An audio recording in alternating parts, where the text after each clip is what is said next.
Bana, huyu shabiki tuzungumze naye tusikie wa timu gani, atuambie.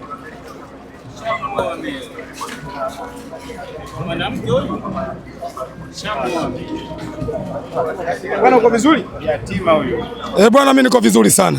Mambo yanasemaje? Kwanza kwa haya mambo yangu unayoyasema hapa, kwa nilivyovifanya watu wanilihesabia siku na kufa. Nimepata misukosuko sana kuitengeneza Simba nje ya uwanja.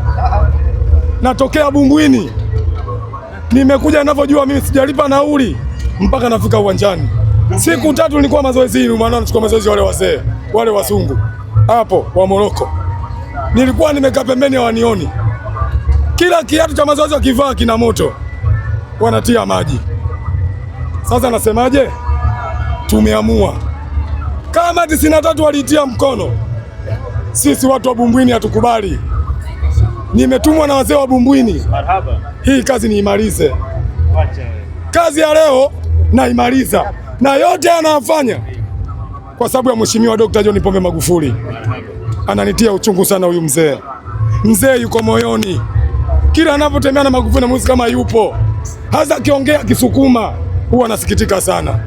Narudia tena, Baba Magufuli, Baba Magufuli, mimi namaliza kazi. Nimelala makaburini siku 3, nimelala kuelekwa siku 3, nimelala kila Kisitu siku 3 kwa ajili ya hii mechi.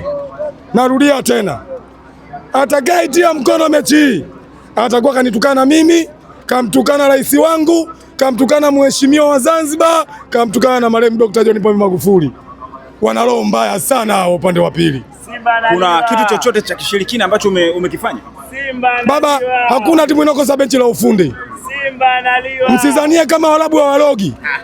Kama kweli Waarabu, kama kweli duniani mpira sio uchawi. Narudia tena, Ferguson ni mchawi wa Manchester. Alivyoondoka yetu timu imekufa.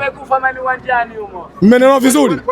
Narudia tena, wachezaji 11 wako humu wa Moroko, wako humu wa Berkane humu.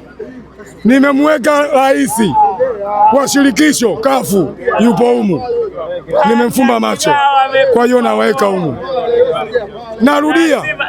Narudia bwana mkubwa, kwa uwezo wa mama, kwa uwezo wa mama, narudia tena, kwa uwezo wa mama. Hivi mama ametoa milioni 30 kila goli, wewe Yanga mpumbavu nani? Mie mpumbavu, lakini Simba naliwa. Mheshimiwa Mwinyi ametoa bonus kwa wachezaji. Mie mpumbavu. Baba anatuharibia maneno kidogo. Hebu atuache kidogo, sababu mlevi. Umeona anafanya fujo, umeelewa vizuri eh? Tuliwaambia tutakuua, tutakupeleka Kwelekwe. Kwa hiyo shika adabu yako hapo nyuma, msitumwe. Baba, narudia tena, Mama Samia ametoa, kuna maneno atakiwa sikie mama, sio angongie maneno ya walevi. Maneno yenyewe media mnajua.